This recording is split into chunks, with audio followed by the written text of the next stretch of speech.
دوستو اس آیت پر غور کیجئے، اور موجودہ زمانہ میں اس طرح کا سوال کیا جاتا ہے کہ کیوں نہیں تمہارا اللہ آ جاتا ہے، تمہاری مدد کرتا ہے، تیری مساجد کی، مدارس کی حفاظت کرتا ہے، یا مسلمانوں کی حفاظت کرتا ہے؟ تو اس کا جواب دیکھیں اس آیت میں دیا گیا ہے۔ اس سے پہلے بھی سوال کیا گیا تھا، حالانکہ اس وقت نبی سے کیا گیا تھا۔ اس آیت میں غور کیجئے، وَقَالُوا لَوْلَا نُزِّلَ عَلَيْهِ آيَةٌ مِّن رَّبِّهِ، کیوں نہیں اس پر ان کے رب کی جانب سے کوئی معجزہ آ جاتا ہے؟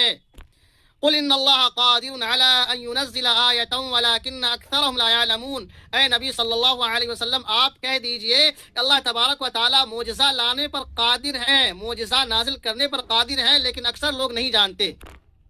تو لوگ بیجا اس طرح کا سوال کرتے ہیں کہ تمہارا خدا کیوں نہیں آ جاتا تمہاری مسجدوں کی حفاظت کرنے کے لیے، مدارس کی حفاظت کرنے کے لیے، یا مسلمانوں کی حفاظت کرنے کے لیے کیوں نہیں آ جاتا؟ تو یاد رکھیں ایسے لوگ اللہ تبارک و تعالی ہر چیز پر قادر ہیں، لیکن یہ بات ان کے عقل میں نہیں آ رہی ہے۔ جس دن آپ کے عقل میں بات آ جائے گی تو آپ بھی سیدھی راہ پر آ جائیے گا۔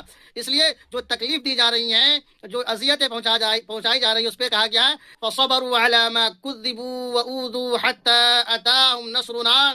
جو تکلیف پہنچائی جا رہی ہے، جو اذیتیں پہنچائی جا رہی ہے، اس پہ ہمارا اور آپ کا کام کرنا ہے، صبر کرنا ہے، اور پھر یہاں تک کہ اللہ تبارک و تعالیٰ کی مدد آپ پہنچے گی۔